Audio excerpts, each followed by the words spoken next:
Broadcasting from Salisbury University campus, this is WSDL Ocean City, NPR News Talk 90.7, putting Delmarva first. Stay tuned for Delmarva Today with your host, Don Rush.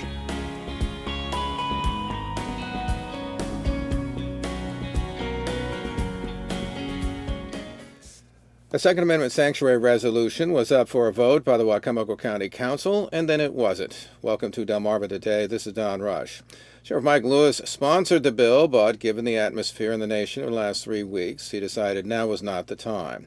The nation has been rocked by protests in the wake of the death of George Floyd, an African-American man who died when a white Minneapolis police officer placed his knee on his neck. And there have been calls for police reforms in Washington and across the country. We first turn to County Council member Josh Hastings to take a look at the controversy over the gun rights resolution, which has now been called Preservation for the Second Amendment. Welcome to the program. Thank you. I appreciate being here. So what did you make of the abrupt decision by Mike Lewis to say maybe this is not a good idea, we're going to put it off? Completely the right decision. We've heard from a lot of folks in the community, actually, that the day he actually put it off, there was a rather large group of folks the NAACP had put together, all four lower counties, to actually kind of discuss the mood of the country, in addition to this being one of their number one items on their agenda, the Second Amendment Sanctuary. And I'll mention that it was originally called the Second Amendment Sanctuary and got changed later by the Sheriff's Office to be called a Preservation County instead of Sanctuary. So what is the impetus for this? I mean, what was at least you divine, the reason why this was brought up? Obviously, it was brought up a number of months earlier than this. Yeah, actually, we started hearing about it in January, and then going into February, that's when a lot more folks started talking about it. But it's basically just a response.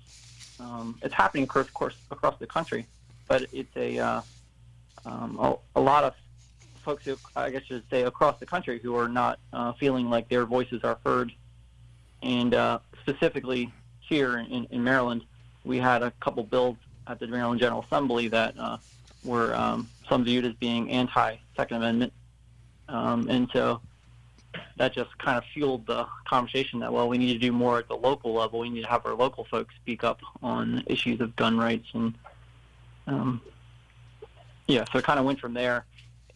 Of course, to be clear, Wicomico County has zero authority when it comes to anything related to the Second Amendment or guns or others. This is a federal issue or a state issue or even something to be decided in the courts, but not at a county level.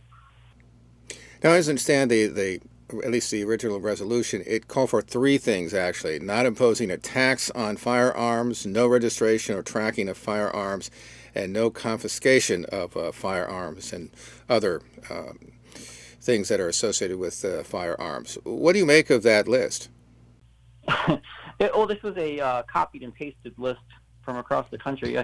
I want to say, at first, I want to be very clear that I definitely, undoubtedly think that there's actually merit to the fact that the state of Maryland doesn't listen to, when I say the state of Maryland, let me be clear, the lawmakers across the rest of the state, specifically a majority of them living in the D.C. metro and the Baltimore area, that they do not know as much about issues of the Second Amendment or firearms, whereas then say someone from the Eastern Shore may know.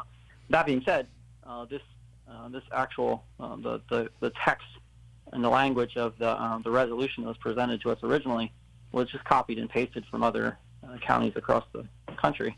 And as far as those items of not imposing a tax on firearms or maintaining an independent registration, or seeking independent measures for confiscation of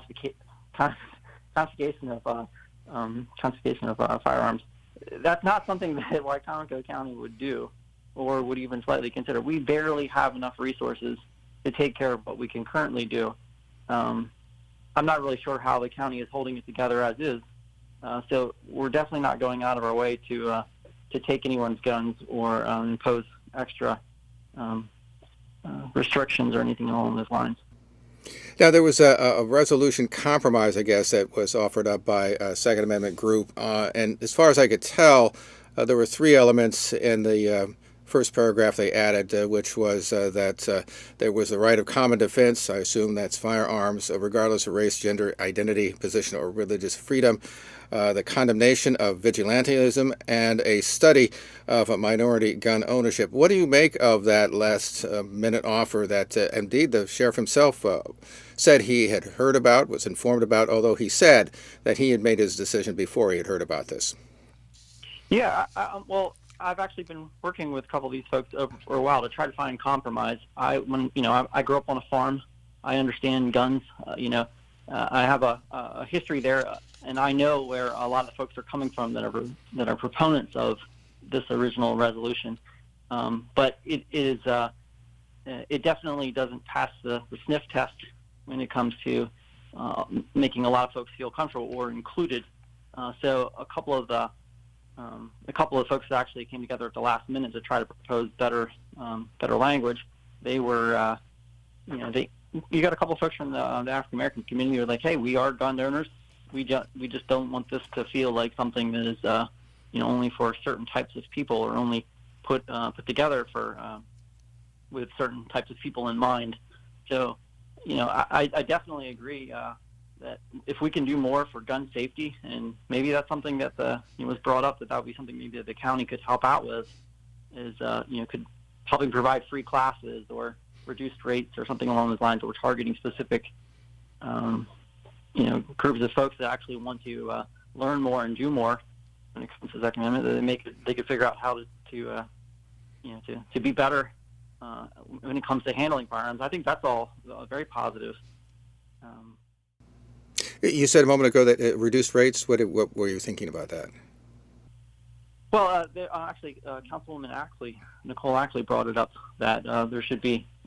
She's echoed this a couple times, that when it comes to the cost of getting any kind of classes to learn how to properly and safely use a firearm, that it's often cost prohibitive for anyone, and especially if they're I think that issue was actually brought up by the sheriff originally, that certain people couldn't even afford to go out and get guns, and that the state of Maryland is putting in lots of hurdles to do so. And then on top of that, then they have to go and to then learn how to properly use. So if you could take down some of those hurdles, the general thought process was that we'd have more folks, not just more guns available, but more folks knowing how to use those guns. So, which I have consternation about all of a lot of that when it comes down to I don't believe that more guns in a society make things safe. I think history has shown us that that's not the case. But the more that we can do to learn how to use firearms safely and properly, I think that's a positive. By the way, now in the meeting this week, you suggested maybe that the county should limit itself to particular issues. What were those issues, and what was your thinking? Yeah, so I've and for folks who might be listening now, we've now had people who have reached out since the original thought that we should have a Second Amendment sanctuary. We've now had folks online or who have sent us emails or calls to say that they want to talk about making Wicomico an immigration sanctuary, or a Fourth Amendment sanctuary, or an abortion sanctuary, or the list goes on. Actually, I don't think that Wicomico County, and I have a master's degree in public policy. I care about rule of law and how we do things by the book, and using the systems that are in place. I don't think that Wicomico County should be paying for us to take on issues that are not within our realm or our grasp. And I get the intent to that since folks don't feel like their national government or their state government is listening to them, well, then they want the local government to be able to be more active on the issues that they care about. But when it comes down to it, Wicomico County, we're funding schools, we're taking over land use or these kind of things. That's what's important. So in the I went out of my way to make the comment that I think from here on out, I think Wicomico County Council should adopt a policy where we only discuss policy if it directly impacts our budget, our land use, or one of our governmental institutions or bodies inside of it. Now, I also want to turn to the fact the plaque marking General John Winder in downtown Salisbury was abruptly taken down last Friday by Wicomico County Executive Bob Culver. Since 2017, of course, many in the community have been calling for its removal. Of course, it was also placed near the courthouse eventually, where an African-American man was lynched in 1931. What was your reaction to the fact that this was taken down? It was taken down fairly quickly, unannounced, by County Executive Bob Culver. It was surprising. Mr. Culver has had the opportunity to take the sign down before, but chose not to. This is, he went out of his way to do so, and I commend him for that. He is, I think as many folks know, Mr. Culver, our county executive, is battling cancer, and but he wanted to be there personally to make sure that came down, and I really commend that effort. General Winder, as many folks are starting to understand, he was not at all in any kind of way a decent human being or a good person. He literally bragged about killing thousands of Americans. And yes, for anyone listening, we have had a sign honoring a person who barely lived here, who bragged about killing thousands of Americans. And hopefully folks start to question, well, why would we have a sign up to honor somebody who was, in all accounts, a terrible human being? The Andersonville, some of the camps that he was in charge of, General Winder was, led to the death of about 10,000 or so soldiers, which they can directly account at least 3,000 that died from starvation or other kinds of things. And there's multiple quotes you can find online from General John Winder saying how much he was killing off more than they ever did in battle by starving them and torturing them, essentially. Now, the county executive, Bob Culver, was quoted as saying that the monuments such as this are offensive to many in the county, that I hope this action is one of many steps that will help heal our community. How do you see this, particularly in light of what seems to be an overall trend of taking down these kinds of monuments? Well, we shouldn't be erasing history. At the same time, we got to understand the systems that are put in place. Why would someone want to put up some of these statues long after, or monuments, or whatever they might be, long after, when a lot of time has passed? And part of that is a way to appease or, to whitewash history in a certain way. Some of the signs and some of the monuments and things that are up were put there to try to draw attention and make it seem like it wasn't so bad. And when it comes down to the issue of the Civil War and what led up to that and what was included in that, well, there was a lot of terrible things. I think without a doubt, we definitely need to continue to reevaluate each and every monument, no matter what, no matter where they came from or what issue it is. It doesn't have to be just the South or the issues of Confederacy or anything like that, but we should, as a society, each one of us, understand why are we honoring certain things and why are we not honoring other things. As you mentioned, only a couple feet away from where the sign, quote unquote, the sign was, Matthew Williams was lynched. We've had numerous people who have been lynched in Wicomico County, and there was no justice brought to any of those individuals. Frederick Douglass came and spoke right on front of the courthouse lawn, only a couple feet from where the sign was, and we don't have a sign honoring Frederick Douglass coming there. That's a pretty amazing individual who there. So there's a lot more that we could do to recognize our past, but also to kind of signal what kind of society we really want to live in going forward. Are you optimistic that this is a step towards the healing that the county executive talks about? Yeah, I think so. I do think it's a step in the right direction. I think we also still need to continue to understand that Route 50, currently a couple steps away from the government office building, that was actually a thriving black community that was there, and that was paved over and torn down to make progress for vehicles to drive through. Until we come to terms with understanding why why so many of these actions have happened and the equity or quality involved with that, we're not going to really come to terms with our past. I think we need to, here and now, in this kind of time, let's come to terms with the past and let's move forward. We've been speaking with Wicomico County Council member Josh Hastings, looking at the controversy over the gun rights resolution that was delayed, withdrawn at least for the moment, as well as, of course, taking down of the sign marking Confederate General John Winder in Salisbury. And we appreciate you taking the time to talk with us this morning. Thank you. I really appreciate it. And we now turn to Greg Bassett. He's the editor and general manager of the Salisbury Independent, to take a look at the background to these latest events.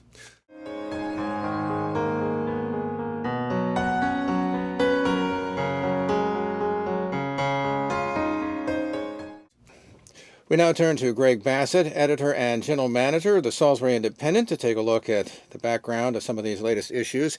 And first of all, Greg, I want to turn to the Second Amendment sanctuary issue. We all had expected that there would be a vote of some kind along party lines, and suddenly the sheriff decided to pull it. Give us some sense about what happened there. Well, basically, it seems like Sheriff Lewis attended a unity rally on Monday night and really engaged several members of the diversity community, received a lot of feedback on the pending vote regarding the Second Amendment sanctuary, and he decided that the timing was just bad. In fact, in his statement before the county council on Tuesday, he was actually there to talk about another thing in terms of mutual aid agreements with other counties in terms of police enforcement. He said it would be insensitive and unacceptable to pass the resolution at this point. So he wants to bring it back in the future. Other supporters on the county council said that they look forward to seeing it back on the agenda in the future, but just the timing with everything that's going on right now, it was just the wrong time. What's the impetus for this? It's interesting. What's happened, it's kind of a growing movement across the country. And in Maryland, I can speak definitely to Maryland, right now there are 5 counties that have passed resolutions regarding the Second Amendment sanctuaries.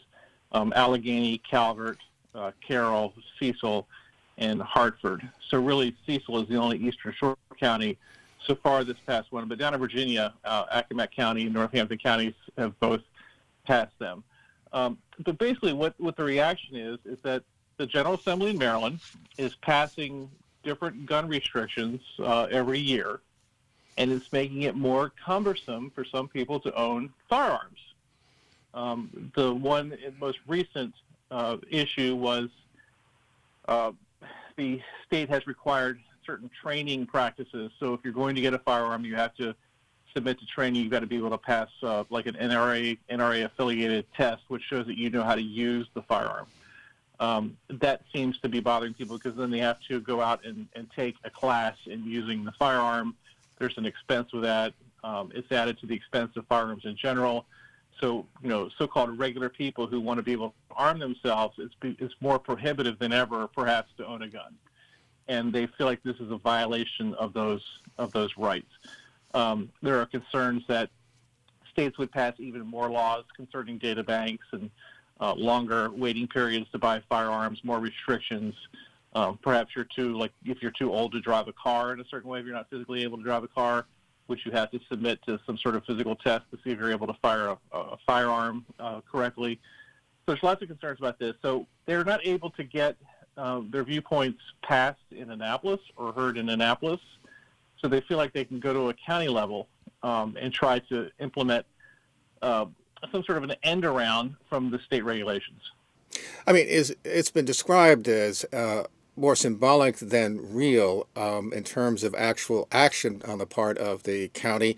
Is it just simply trying to send a message as opposed to actually really doing anything or imposing anything against what the state wants?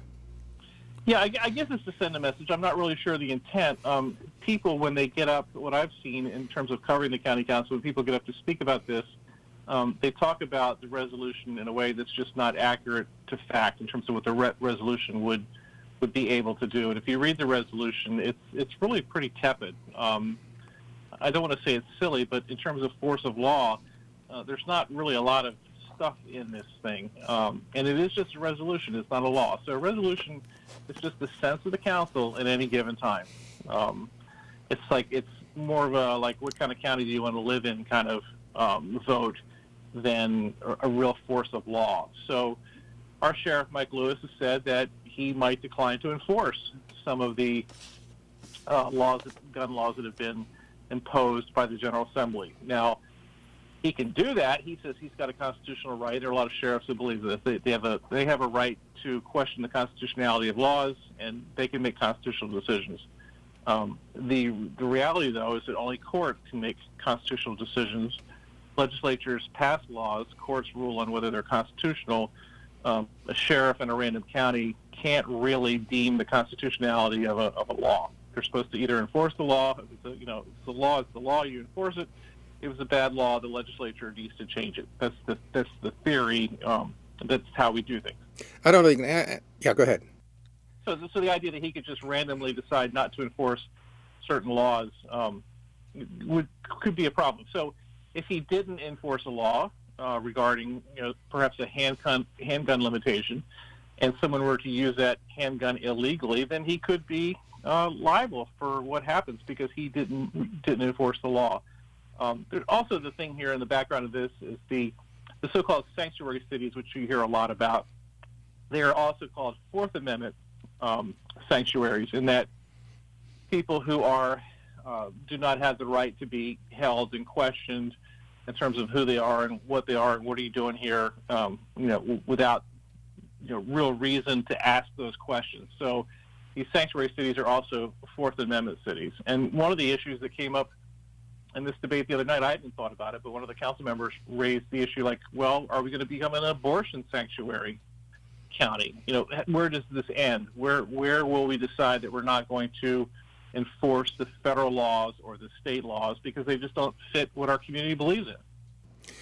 Now, there was a compromise resolution of sorts from one group, which included, amongst other things, as I read, that a right of common defense, I assume that's firearms, regardless of race, gender, identity, position, or religious freedom.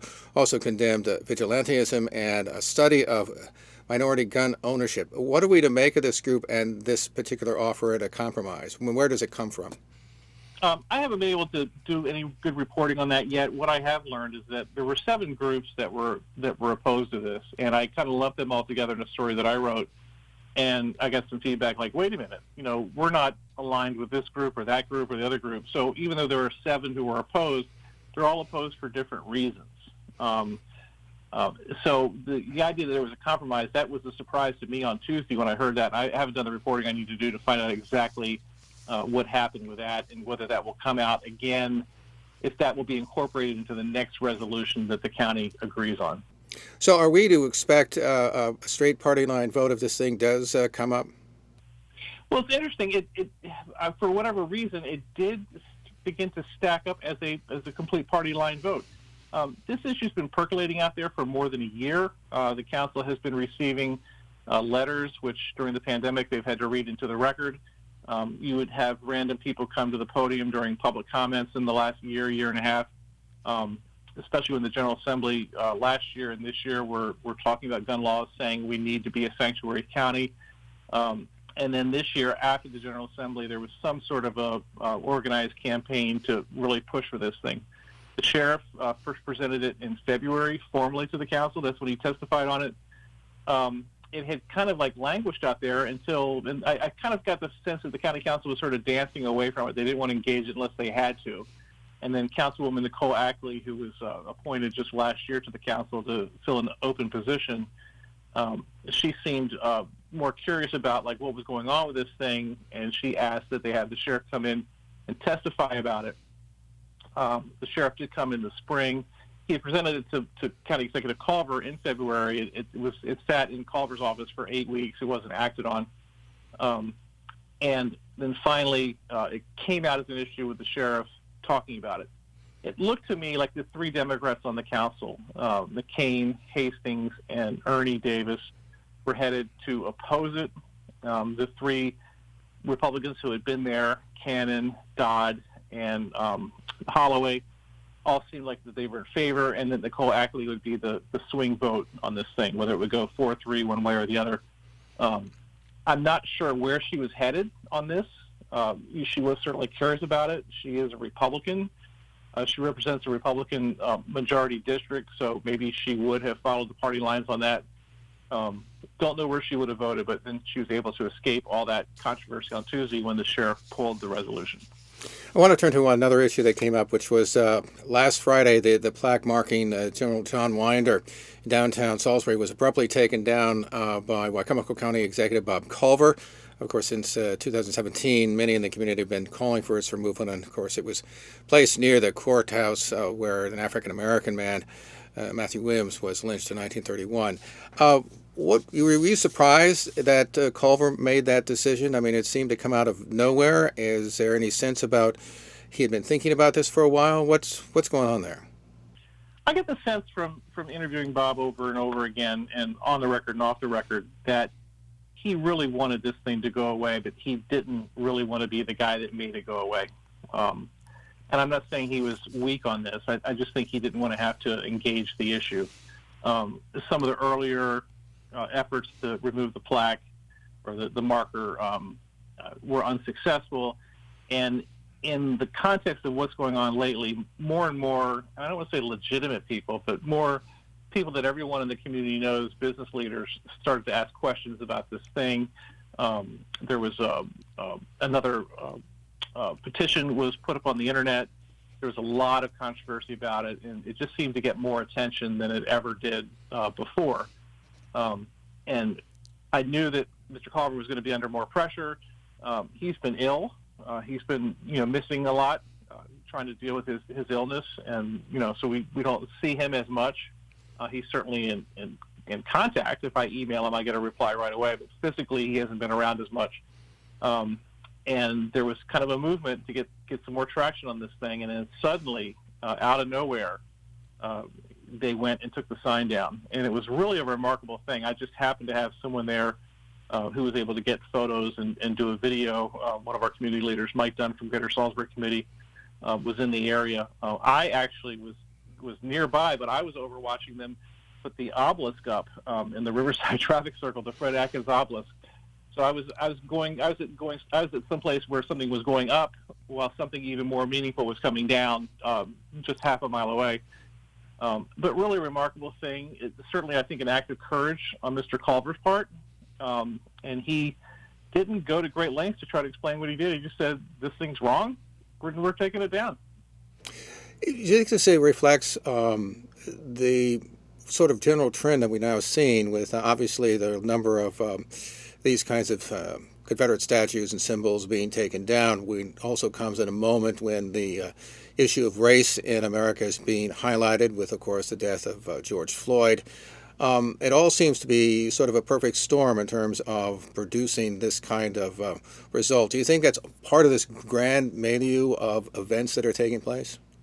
Yeah, I do. And if you look at the Winder statue or the Winder marker, if you look at it from its absolute source, which does go back to Jim Crow in 1963, you've got the Maryland Historical Society, and they want to put signs up around the state to show visitors and locals like where historic things took place. And you see these signs everywhere. And it's like, okay, Salisbury, what do you have on your list? What are you known for? Well, we had a couple of big fires. The Purdue's are from here. Does that count? No. Wait, General Winder, he was born down in Nanticoke. Okay, great. So they put the sign up by the old ice plant, the old Messick ice plant, which is now the Evo beer brewery there on Route 13. So people driving through town on Route 13 could see, oh, look, there's some history here. And I've always said it's this kind of local desperation need to feel important that, we don't have great distinguished locals, on the national stage who are from Salisbury. So who are we going to pick? Well, we'll pick General Winder. And he goes on that marker as a historic marker. And when in fact, yes, he's born down in Nanticoke. Back then, ships were the way you got around from Western Shore to Eastern Shore. There's no proof that he ever set foot in Salisbury at all, so he was never perhaps closer than 20 miles from Salisbury. Wicomico County didn't even exist then. It was Somerset County then. So the marker should be down in Nanticoke, but there's not a lot of motor traffic in Nanticoke for people to see this. Cars and trucks kept hitting that sign on Route 13. Route 13 used to have even more traffic than it does now in the years before the bypass. And it was like, what are we going to do with this thing? It keeps getting knocked down. And a group decided they would put it on the courthouse yard. Well, that was a mistake. And I think at the time, no one really thought about it. But yeah, they put it 30 feet from the location where a man was lynched in 1931. And it's just a really bad look for Salisbury. And the thing was relocated there in 1983. It sat there for a long time, and it wasn't until really recently that people were like, wait a minute, what is this thing doing there next to where this happened? Why is the lynching not marked somehow as an historic event that we need to learn from, but General Winder is. So that's how the issue came. I don't think there was really a lot of malintent, which I've told everyone. It's not like General Winder led some great battle at Gettysburg. He was an administrative guy who ran a POW jail system where a lot of Union soldiers died. And he died himself before he could be indicted. Actually, he was indicted after he died, if you can believe that. And his assistant was indicted in jails for the atrocities that happened at their prison. So he's not the kind of guy you want to hang your hat on. We've been speaking with Greg Bassett. He's editor and general manager of the Salisbury Independent, taking a look at some of the issues that have been facing Wicomico County. And also in our first segment, we talk with County Council member Josh Hastings. And we appreciate Greg taking the time to talk with us this morning. Thanks so much, Don. This has been Delmarva Today. I'm Don Rush. Thanks for listening.